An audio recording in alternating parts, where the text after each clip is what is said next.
Vizuri bwana. Bwana tuko live ndugu yangu. Nilitaka kufahamu jambo moja kuhusiana na issue ambayo inaendelea ya Juma Jux. Tuliona baadhi ya taarifa zinatoka kwamba tayari kesi iko Kisutu na inaendelea na itasikilizwa tarehe 26. Na kumbe ilikuwa inaendelea toka siku za nyuma. Sasa tukataka kufahamu nyie ya ile dogo alikuwa anaitwa Kaiza na Juma Jux. Okay. Ya, ni kweli kesi ipo na mnaenda mahakamani? Yes, kuna kesi ambayo iko mahakamani. Na mwanasheria wetu anaendelea kufuatilia. Okay, ni ile ya madai ya yule jamaa. Yes. Na labda nitaka kufahamu kuweza kumalizana naye au mliona yuko na haki au nyie mliona kuna haki upande wenu?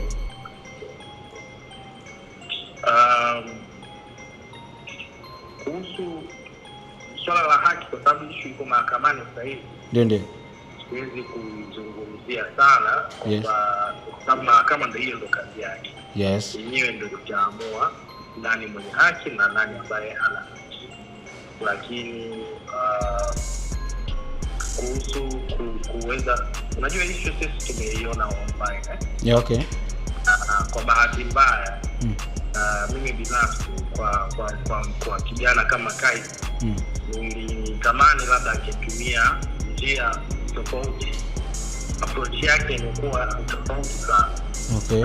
Ndio maana pia hata kama upande wangu binafsi au kama management imekuwa ngumu sana kuweza kufocus hata kupata issue kwa sababu ya approach aliyotumia ambayo si nzuri. Mfano, yeye kama alikuwa ni rafiki wa karibu sana wa Jux, ndio, na kama anaamini kuna vitu ambavyo labda yeye anaona ana uhitaji, kwa sababu nimefuatilia story yake, anasema kwa kazi alifanya hiki, kuna proper channel za kumpata Jux.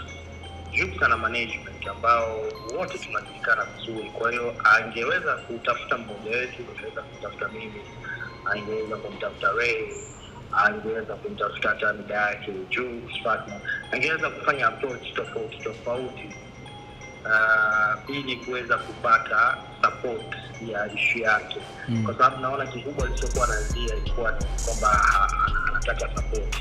Lakini yeye ametumia approach, nikiangalia vitu mbalimbali kama nimechukua mtandaoni, ni approach zaidi ya kukejeli. Yaani nikiangalia ni kejeli na information kwa asilimia kubwa sana. Okay. Kwa sababu unajua Jux ni brand ambayo imejenga kwa muda mrefu na imejenga kwa njia nyingi. Yeah. Yaani asili yake isimwambie kwamba kushiriki kama yeye anapodai kwamba kashiriki kwenye uandishi au katoa mawazo kadhaa kwenye uandishi, basi hiyo ndio imejenga brand ya Jux. Brand ya Jux inajengwa na vitu vingi sana. Yeah. Kwa hiyo kwenda mtandaoni kuanza kuandika na kuichafua ile brand, tayari hilo ni kosa kubwa sana. Okay. Tayari hilo ni kosa kubwa sana ambalo kwa muda tulikuwa tunaangalia, tunaona approach yake, tuone je, huyu ni mtu ambaye ataweza kuona hapa nilikosea au ni. So kuna vitu vingi ambavyo pia tumerealize kama management, na kuna hatua mbalimbali pia ambazo na sisi tunazichukua sasa kama management. Kwa sababu mara nyingi hata mwanzoni tulipotaka kuchukua hatua, Justin alikuwa anasema no need, mwache. Kama yeye anaona anachofanya kinampa amani, sawa, mwache. Okay. Lakini sasa hivi tunaona kwamba it's going out of hand. So kesi ipo na mwanasheria anaendelea ili kuendelea. Yeah. Lakini mimi binafsi ni kwamba ajue kwamba amefanya defamation kwa asilimia kubwa sana, na uzuri vitu vyote viko mtandaoni na watu wote wamesoma, media mbalimbali pia ziliweza kuripoti hizo ambazo ukiziangalia sio kauli za mtu kudai haki yake, sio kauli za mtu kuongea kwa ustaarabu, bali ilikuwa ni kauli za kejeli. Okay. Kumuita majina mbalimbali ambayo ile ni brand. So unapochafua brand yake kuna consequences ambazo zipo pia. So ni vitu ambavyo vijana inabidi wawe makini sana. Yaani kuna vitu mtu unachukulia kwa maskhara kwa sababu una uhuru wa kuandika chochote mtandaoni, lakini kesho kishakuta kinaweza kikakukosa. Exactly. Hata kama ulikuwa unaamini una haki ukaipoteza kwa sababu tu ya vitu vidogo ambavyo umeshindwa kufuata njia sahihi. Kabisa. Muziki wetu tuna board ambayo inatusimamia, tunapata kuna sehemu mbalimbali ambazo angeweza kutafuta haki yake vizuri. Kama ana jambo ambalo yeye anaamini anatakiwa apewe haki yake, basi ingeweza kupatikana. Lakini sio kwenda mtandaoni kumchafua mtu alafu baadaye kukimbilia mahakamani. Bana, poleni. Na labda kwako wewe unahisi labda kwa sababu ukiongea naye anasema alijaribu ku reach out kuhusiana na timu ya management yake hakuweza kupata ushirikiano.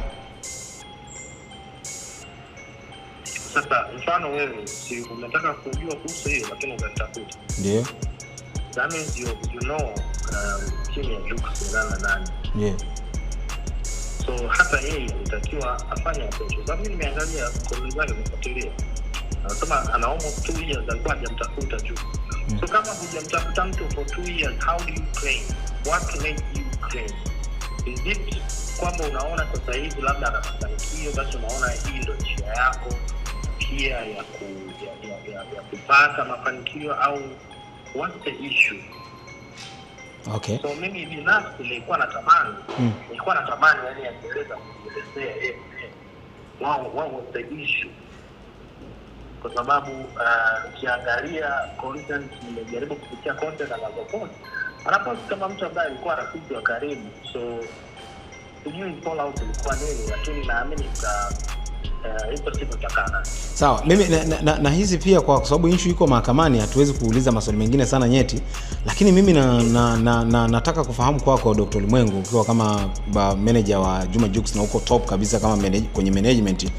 Nyie kama uongozi wa Jux, huwa mnatumia njia gani kuweza kuilinda hiyo brand ya msanii ambayo mimi naamini kila mtu akipewa uhuru wa kuzungumza anachotaka kuhusu hizi brand kubwa, kila mtu atakuwa anajieleza Jux aliwahi kunifanyia hiki, aliwahi kufanya hiki. Mnatumia njia gani kuweza kulinda hizi bidhaa au hizi brand ambazo kwa namna moja ama nyingine zinawaingizia hela nyie na pia zinamuingizia hela msanii, kwa sababu hii ni kama taasisi tayari sasa. Msanii ni kweli yeye ni mtu mwenye huruma sana. Na mara nyingi tumekuwa tukikutana na issue kama hii. Yeye ndiye amekuwa mtu wa kwanza ambaye anasema kwamba achana naye. Okay. Yeye ni si mtu wa kupenda kutumia sana mabavu. Okay. Yeye ni mtu ambaye anaamini huyu kijana anatafuta nini, labda kijana niteleza. Mara nyingi tumekuwa tukija na hatua kama hizo, msanii mwenyewe anaona sio sawa, mwache. Kwa sababu anakwambia sasa hata nikimpeleka mahakamani nikimfunga, maana nikimpa demand ya kunilipa hata nilipa. Sasa mimi nikimfunga yeye nitaridhika, nitafaidika. Kabisa. Nitafaidika chochote. Okay. Kwa na huduma huo. Okay. Ambao kwa sasa hivi tunakuja kuona sasa huo huduma pia kuna muda inabidi ufike mwisho. Okay. Kwa wewe unavyoona, unahisi kuna namna labda anahitaji kupata chochote?